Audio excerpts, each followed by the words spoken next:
I feel like in the beginning it all happened really fast. So we were under a state of emergency here in Ethiopia for almost somewhere between 5 and 6 months. The state of emergency restricted gatherings and meetings. It restricted travel. For the overall program, it was such a steep learning curve for us that we have to stop our operations on the ground since late March, early April.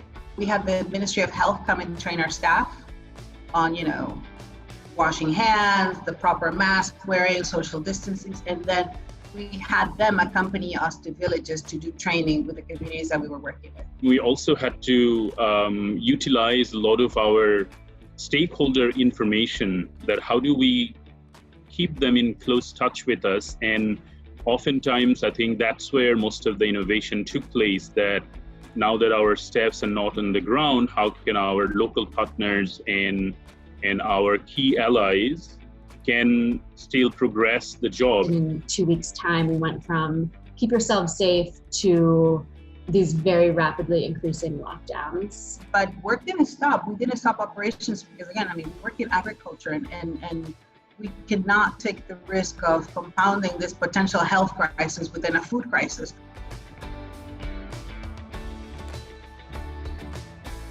We hadn't set up the micro-franchise network everywhere yet. We work in 37 districts, and we only had the micro-franchise network in, I think, about half of them. The micro-franchise saleswomen take a bit longer to train up. We thought we could quickly train some youth sales agents to do the same type of work.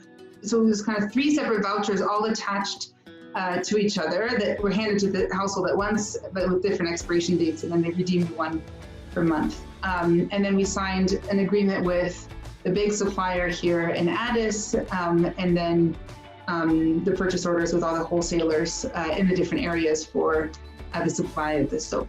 There was a lot of messaging as well on hand washing. When we distributed the vouchers, we also distributed flyers on, in local languages on COVID with pictures, etc.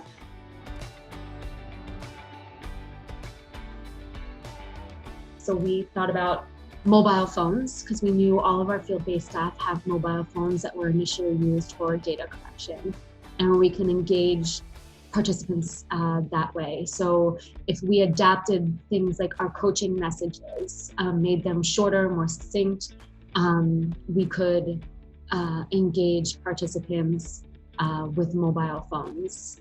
We talked about using group conference call methodologies. We taught parents to identify the signs and symptoms of malnutrition, so then if a coach can't be there to do nutrition screening or the mid to upper arm circumference measurements, at least then a parent can identify signs and symptoms of a malnutrition problem, and then a coach remotely can make a referral as necessary based on that information. We modified our village savings and loans associations by breaking up groups of 25 into small groups and having them meet in groups of 5 and making sure everybody had their personal protective equipment like masks, hand sanitizers, soap, water, and sat at 2 meters apart and had people come at staggered times so that people could continue saving.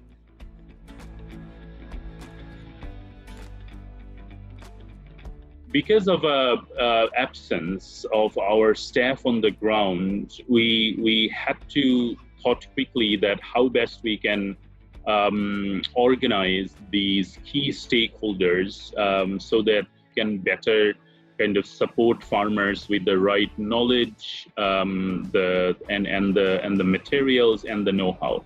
So when we have started to reach with all these LSPs or livestock service providers, we found that a significant percent of them are already present in the social media, and we utilize their presence in terms of offering the first layer of training, kind of a TOT. We develop a lot of supporting video and other materials so they can benefit from them.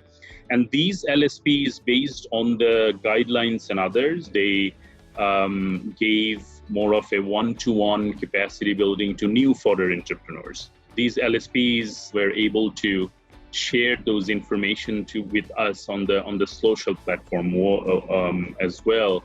And that was the backbone of our monitoring evaluation. Because of the crisis, I think we have also been adopted to a new monitoring and evaluation sort of strategy, that how best you use your field resources and community partners, how these partners can still give you the information in terms of program outreach and results.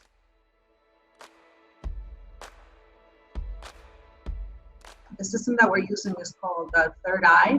So it processes these images through a software that then tells you, before the human eye can detect that there's a problem in a crop, the system actually alerts you 3 weeks before that the crop development is not happening as it should.